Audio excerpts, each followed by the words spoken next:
You're listening to the Fierce Fatty Podcast. I'm Victoria Welsby, TEDx speaker, best-selling author, and fat activist. I have transformed my life from hating my body with desperately low self-esteem to being a courageous and confident fierce fatty who loves every inch of this jelly. Society teaches us living in a fat body is bad, but what if we spent less time, money, and energy on the pursuit of thinness and instead focused on the things that actually matter, like if pineapple on pizza should be outlawed, or if the mullet was the greatest haircut of the 20th century. So, how do you stop negative beliefs about your fat body controlling your life? It's the Fierce Fatty Podcast. Let's begin.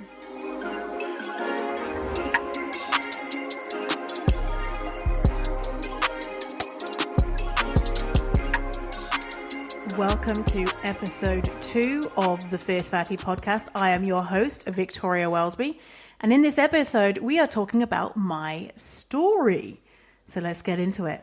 Before we start, I want to give you a big content warning, trigger warning. In this episode, I'm going to be talking about sexual assault, abuse on a minor, homelessness, self-esteem issues, alcoholism, and eating disorders. It's a pretty deep one today.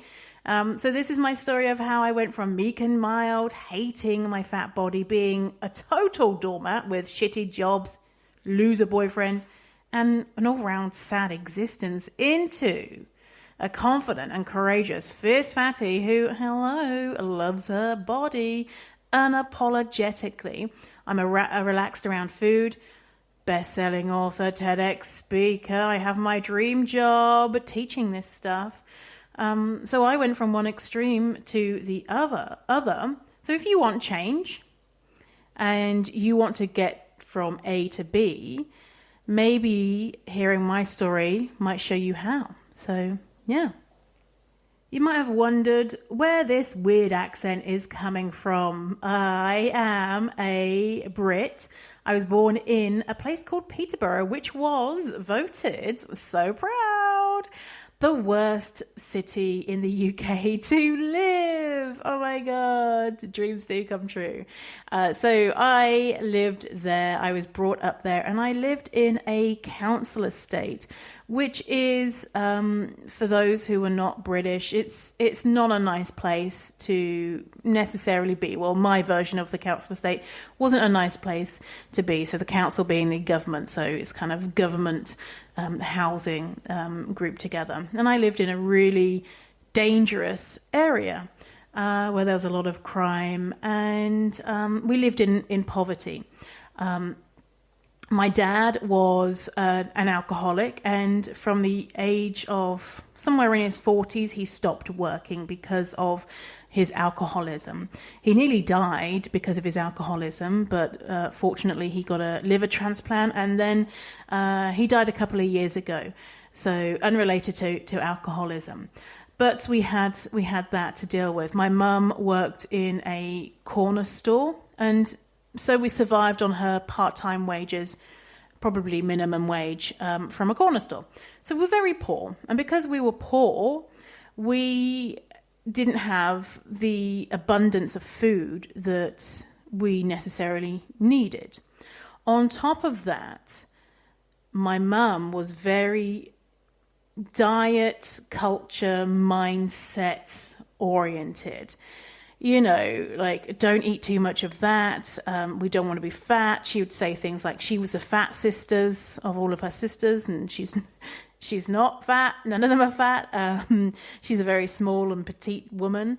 And I would look at my mum and think, well, if she thinks that she's fat, then, what the hell am I? I must be some sort of monster. My mum is 5'2", and now as an adult I'm 5'7", and so even from a younger age I was close to her height and overtook her height and overtook her weight.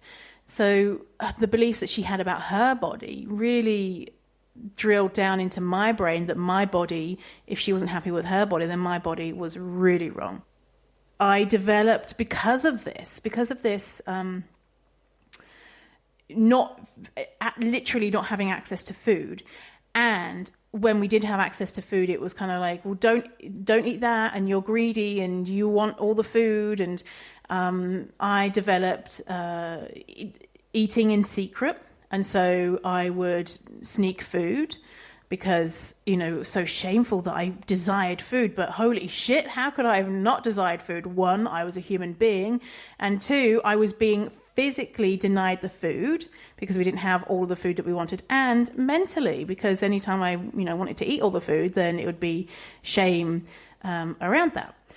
So I started binge eating, never diagnosed binge eating disorder, but basically that's what it was. And that went on for years.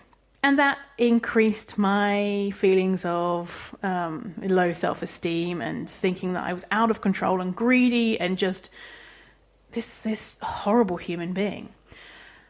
The area we grew up in, like I mentioned, was very dangerous. So I was targeted by a local pedophile in that area. And so we had, we don't know who it was, but a local pedophile who would hang around in areas that were scary to walk, like underpasses under highways, under the motorway, and, in the bushes, in fields and things like that. And he would indecently expose himself to children and to women.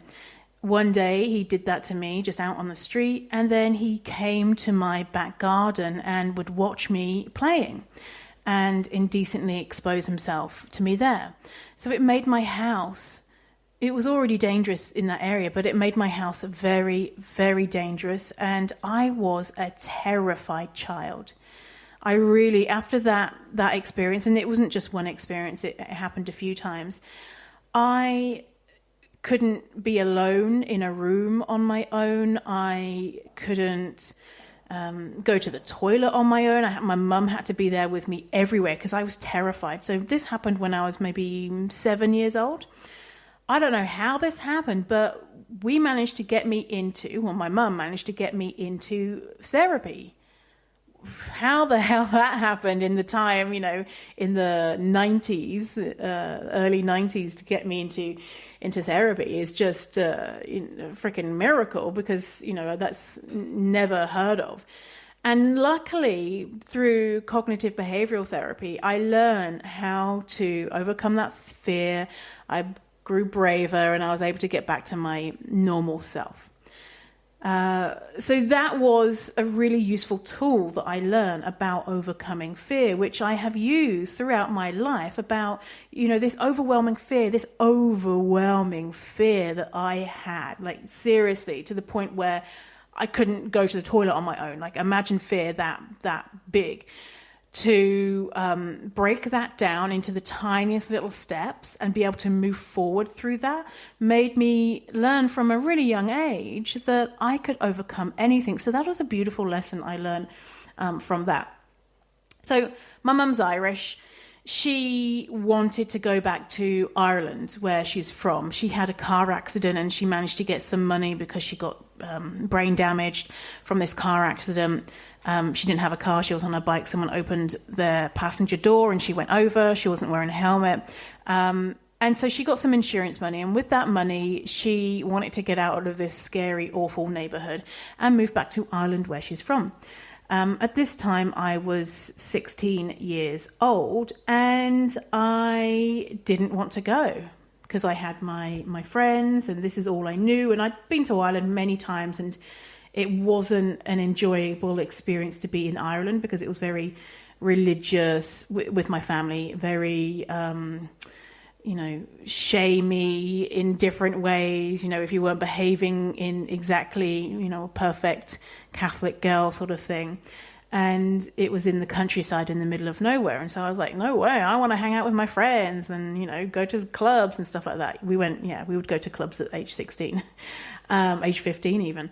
And so I convinced my mum. I said, no, let me stay here. I want to finish my school. And because my school didn't finish until I was 18. And she believed me. She said, yeah, okay, yeah, I'll let you stay here. So she left for Ireland and she sold our family home. And after she sold our family home, It was like, okay, the family home, it's, you have to be out in a couple of weeks or whatever. And I was like, oh, well, what do I do now? I was at school full time. I had a job at school, after school, cleaning the school. That was my job, and that was part-time. And in the UK, you can't rent somewhere legally until you're 18. And even if you could, I didn't have the money that you would need to rent a place, right? At the same time, going to the club, I met this guy who I was like, oh my God, he is so amazing. Now, this guy, this makes me sick. He was 30 years old. So by this time I was 17. I just turned 17. He was 30 years old. I met him in this club where all these teenagers go. And instead of, buying me a drink, which is maybe what a boy might normally do, he bought me a lollipop. Now I'm like, oh my fucking God, that is so creepy. The whole thing, like, why is a 30-year-old hanging out in a club with teenagers and like, now older Victoria's like, bitch, get out of there. But 17-year-old Victoria was so starved for love and attention and was lost. So I'd met this guy, and I'd maybe been with him for a month or something by this time that I was homeless. And so I ended up going to the council and saying, I've got nowhere to live. So they put me in a homeless hostel for children, for under 18s. And I was there maybe a couple of months, and it was fucking horrible. You got a room, and then, everything else was kind of shared facilities. But the other people in there of course, it was unstable people. It was children who, why would these children be homeless, basically? They're troubled. And I was troubled too, because I was in this situation. And it was a very dangerous place to live in. And my then boyfriend, creepy 30-year-old, said, come and live with me and my mum and our 7 cats. And I thought that was a great idea. So I moved in with him. I soon found out that he was an alcoholic, just like my dad. He was also abusive. To begin with, obviously he wasn't. He was incredibly charming and everything that 17-year-old Victoria could have dreamed of, aka anyone who would date someone who I thought was so disgusting. So as abusive relationships go, it started out being, great and wonderful. And then slowly things started to happen where anyone with self-esteem would have been like, get out of there. No. Eventually he decided that I was too fat for him. And so he put me on this diet. I'd say diet, basically he starved me. He decided what I could and couldn't eat. And he would monitor me. And if I ever deviated from this plan of what I was allowed to eat, then there would be repercussions. So it really, really reinforced that idea that I was so out of control with food and I was so fat and greedy that I had to be controlled by my boyfriend. And I didn't think that it was a problem that he was controlling me in this way. I thought he was very charitable and kind to date someone who was clearly so disgusting. Of course, being starved by your boyfriend increases the actual need, physically and emotionally, to have food, right? And so any moment he was out of the house, any moment that I was not with him, I would get food and I would just very guiltily eat it. And it would just be basic, food, like a normal dinner. Like I'd go around my sister's and she'd cook dinner and I'd say, don't tell him that I had this food. Or I'd, go around my friends and we'd all order pizza and I'd order a pizza and I'd have like one slice and I'd be like, don't tell him. I'm going to bring the rest of the pizza home and tell him that you ate this slice, and I'll give him the rest of the pizza to show him that I haven't eaten the pizza. And, really, really, messed up and really sad. So I really, really, really, really, from this point, knew that I was horrid, just a disgusting human being. Eventually, so I was with this guy for about 3 years. And eventually, I got a job at a bar after I finished school. And I started socializing with people. And I started building a little bit of confidence, talking to customers in the bar. A little bit. I was still fucking terrified. Like when a customer would come in, I'd duck behind the bar and be like, oh God, so someone else will serve them because I'm scared to talk to them. That's how shy I was.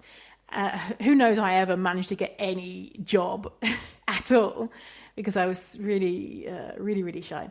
Anyway, and so because I'd made these new friends, I managed to start understanding that maybe the way that this guy was treating me was not okay. And his behavior was escalating the way that it does in abusive relationships. And he started getting violent, and he was already verbally abusive and manipulated me and controlled me and decided, what things he wanted me to wear and all that type of stuff. So I managed to leave him, and it was very dangerous. He actually chased me with a knife. I had to hide in bushes to get away from him. And he said when we were in the relationship, if you ever dare leave me, then I will do this, this, this, this, this. And he laid out a list of consequences if I ever dared to leave him. He followed through on almost every single one of the consequences. So the first thing that he did was throw a brick through my sister's window, which is where I was staying. He then went to my work and punched my boss, hoping to try and get me fired. He went to my sister's work and he followed my sister's boyfriend, harassed him. He said, I will make sure that you can never live in this city again because I will harass you so badly. And I did leave.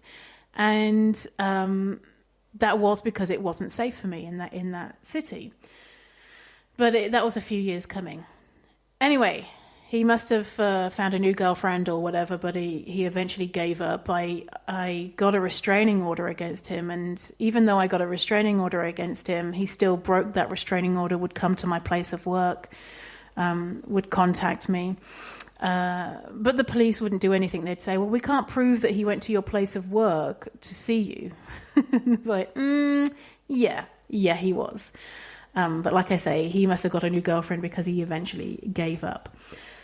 So that was pretty much my lowest point. I really, really was really broken from that. And I met a new boyfriend very shortly after. Of course, I couldn't be alone at any point. Like I had to always have a boyfriend because I needed that, self-esteem boost.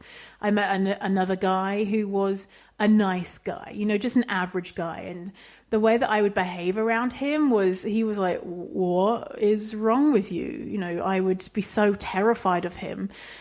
For example, I remember one evening making bolognese and bringing it to the table and putting his down and then mine falling out of my hand and hitting the floor, and that moment of absolute terror of how is he going to react. And I was quickly sweeping it up and being like, I'm so sorry, and I won't have any dinner, and I'll get out of your way. And so waiting for this big reaction. And he was like, just have half of my dinner. It's not a big deal. It's just a plate, like relax sort of thing. And that was the moment that I realized that maybe there was a different way to experience a relationship. And not saying that this guy was perfect at all. Like, I wouldn't date him now, but he was exactly who I needed, because he was very patient with me when I was, clearly very damaged from this relationship. So I was with him for a few years. In this time, I was working in recruitment, which was really, really soul destroying. Working in this agency in my home city. It was all very sales based, talking to people on the phone, which helped me with my confidence again, because I'd have to talk to people who had, authority, people in positions of power, and convince them to buy from me and spend, thousands of dollars with me. So that was actually helpful for me and my self-esteem. Before that, to get to that point, I'd worked in a call center, which I had to talk to people. And the call center I was working in was people complaining and complaints. And so talking to lots of angry people. So I had learned how to talk to people and not, run away and cry because I was so terrified, which was good for me. So a few years after this, I meet some guy out clubbing when I went to visit my sister in Sheffield, which is a couple of hours from Peterborough. And I was like, oh my God. So maybe I was 25 by this point. And I fell deeply in love with this guy. He was so cool and quirky, and he was so in love with me. And I was like, I know I'm going to marry him. We would talk about getting married. And I was just like, holy shit, I've never experienced love like this. It was so intense and amazing. But there were little red flags that Victoria now would be like, bitch, get out of there. But I ignored them because I was, still, recovering from this terrible abuse that I'd experienced, and low self-esteem in general. I would put them to the wayside. Like sometimes he'd text me and he'd be like, remember that time that you did that thing? And there was no time that I did that thing. Or he would just go missing for a few days on an end, not text me or not respond. And I'd be like, oh my God, he's gone off me. And then he'd just resurface and be like, oh, I missed you. Or sorry, my phone was broken. And we'd had a long distance relationship. And so we would go and see each other maybe at the weekend. And so there were some things that were a little bit fishy. So one day I caught him.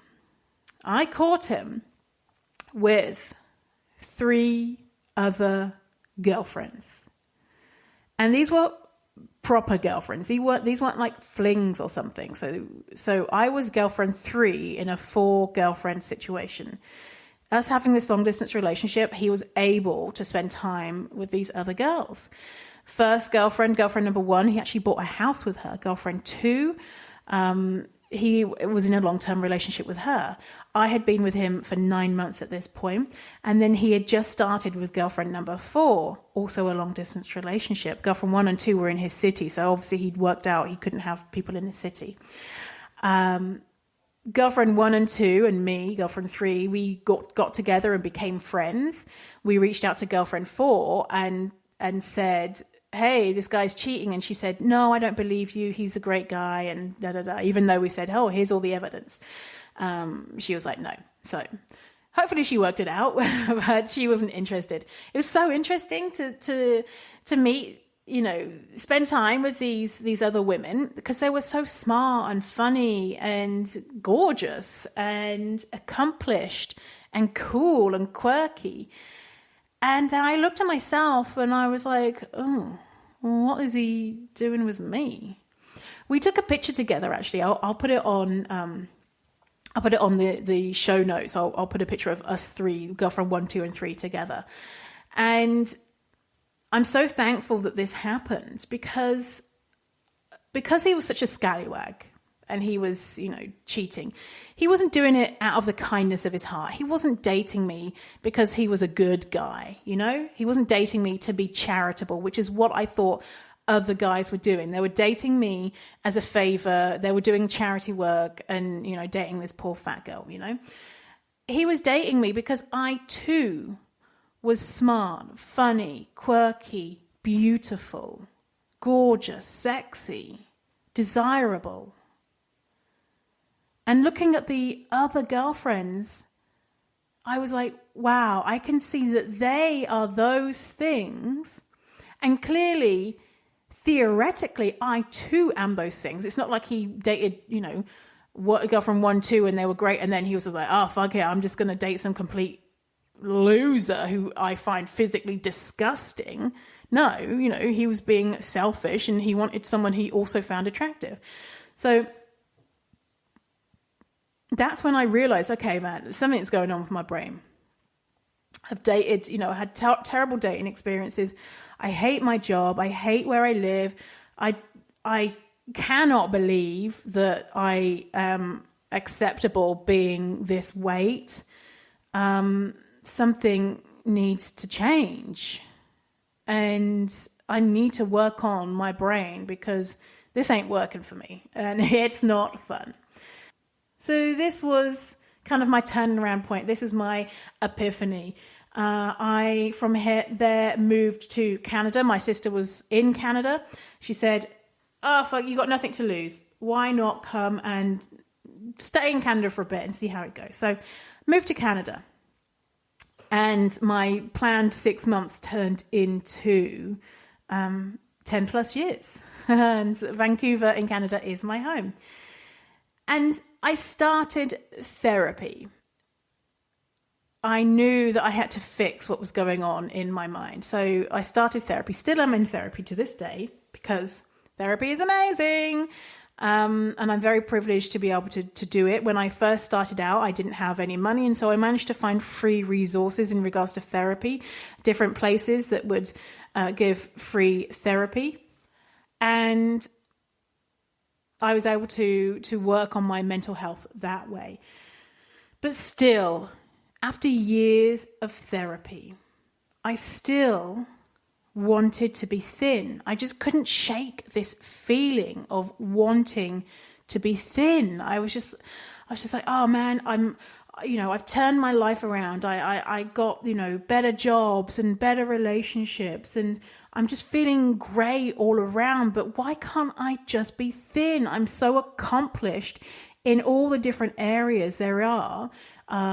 I had done different types of therapy to really work through my PTSD, which is what I suffered from after that relationship.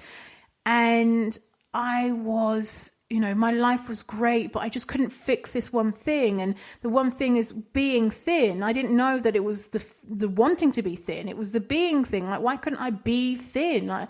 I'm intelligent. I'm hardworking. I'm dedicated. I would crush any diet that, I went on. But of course I couldn't crush a diet because diets don't work. I was, it was a faulty system. So only after years and years and years of therapy and the realization of what if it's okay to be fat? I started following body positive blogs and reading things and looking at the science and reading the big breakthrough was coming from reading Reagan Chastain's blog, Dances with Fat, and being like, what the fuck? What do you mean it's okay to be fat? What do you mean diets don't work? What do you mean all of this stuff? Why has no one told me this? Why? What?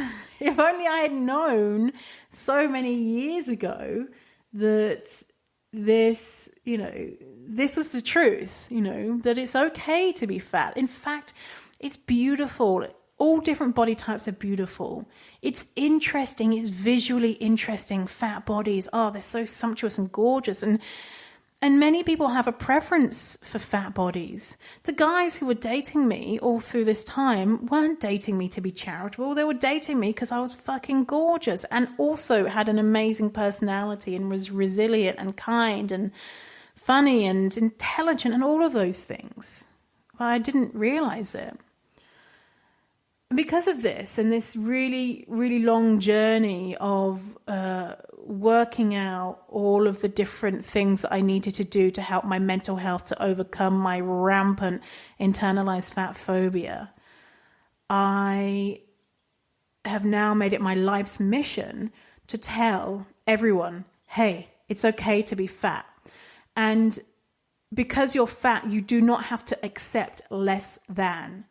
If I knew from a young age that it was okay to be fat and that I wasn't greedy and I didn't learn all of that stuff around, food moralizing and all that sort of stuff and, over exercising, and I would never have, when I met some 17-year-old, 30-year-old when I was 17 in the club, I'd be like, oh, go away, creepy old dude. I'm busy being, 17 and having fun.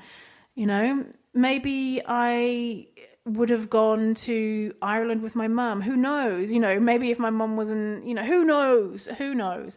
But I wouldn't have ended up in a lot of the situations that I was in. That simple, deep knowledge that you are worthy as a human being, no matter what you look like, no matter what you do, no matter what mistakes that you make, and we all make mistakes because we're human beings. If I had that, then things would have been a lot different. Now, that's not my reality.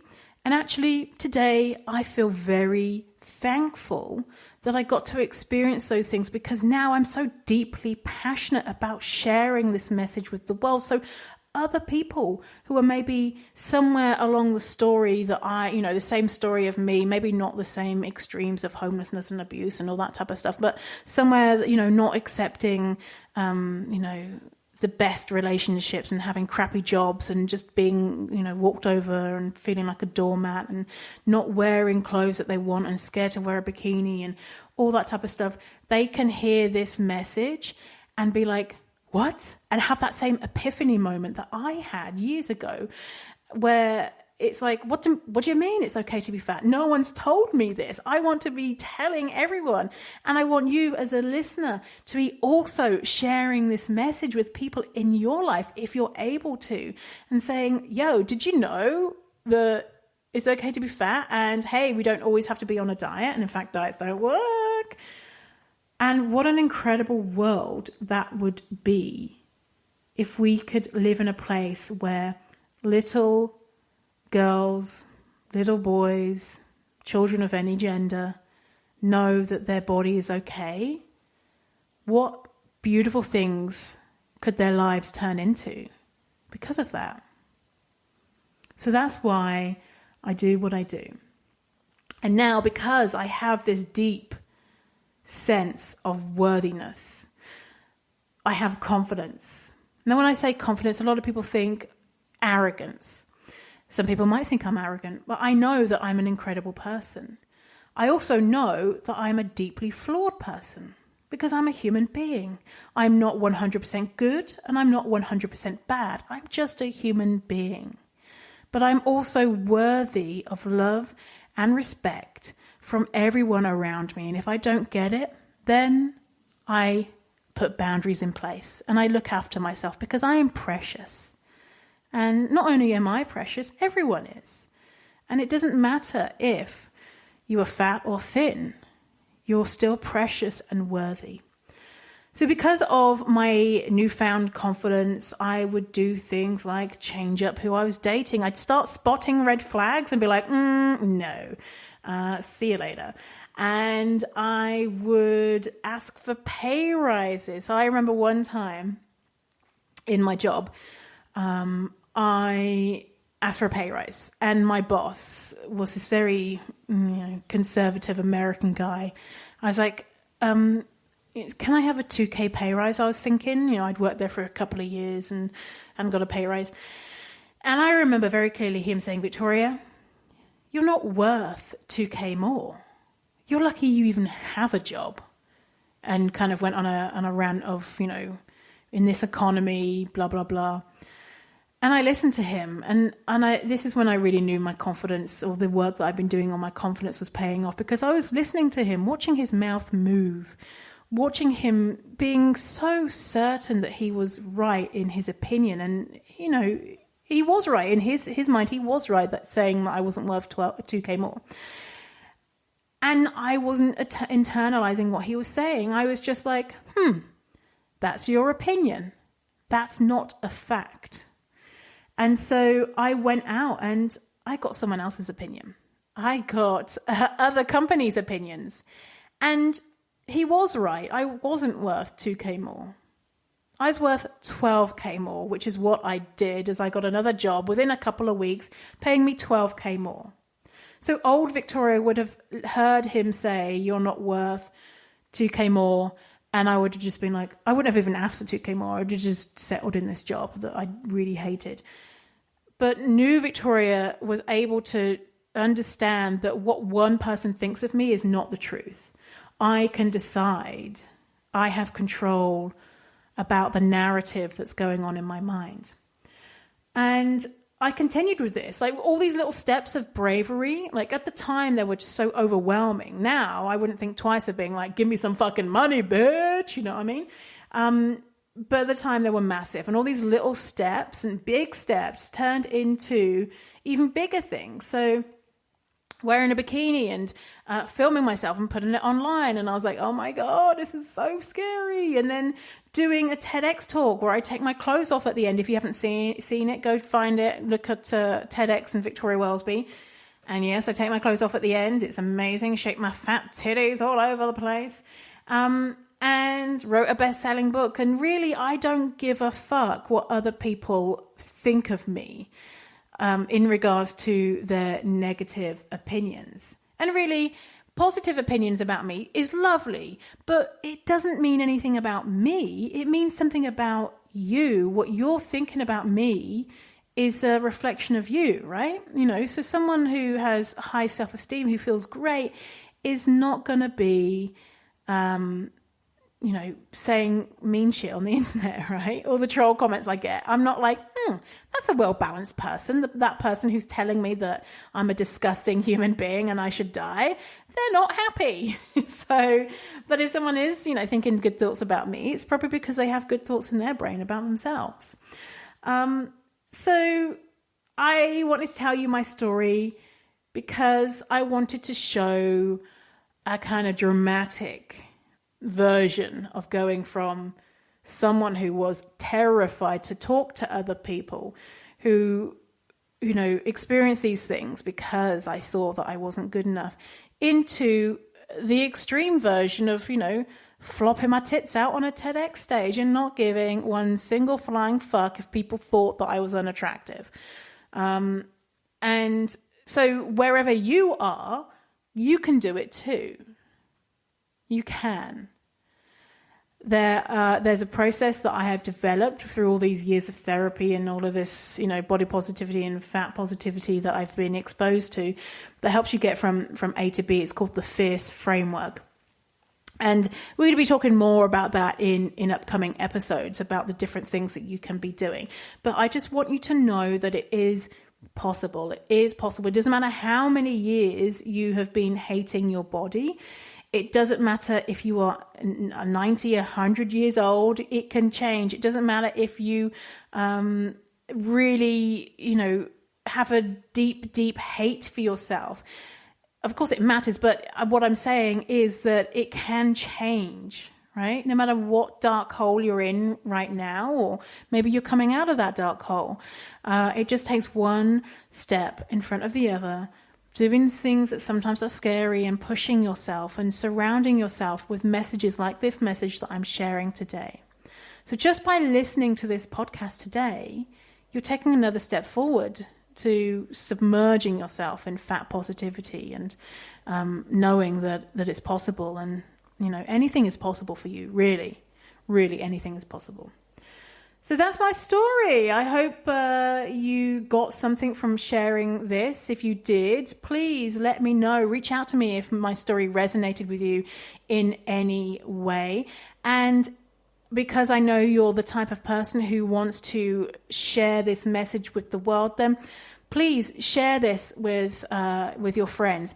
Please leave a review and subscribe to this podcast so you don't miss out on the future episodes, which are going to be so juicy and filled with such amazing content. I can't wait to share that with you. And I so appreciate you being here with me till the very end and being part of this Fierce Fatty revolution. You're incredible. Thanks for being here, and I will see you on the next episode of the Fierce Fatty podcast. Thank you so much for tuning into this episode of the Fierce Fatty podcast. I so appreciate you, and I cannot wait to share some more episodes with you. If you'd like the show notes to this episode, then just go to fiercefatty.com/002 because it's episode 2. So for the show notes, pictures, and other juicy things, go to fiercefatty.com/002. And big fatty hugs to you. See you in the next episode.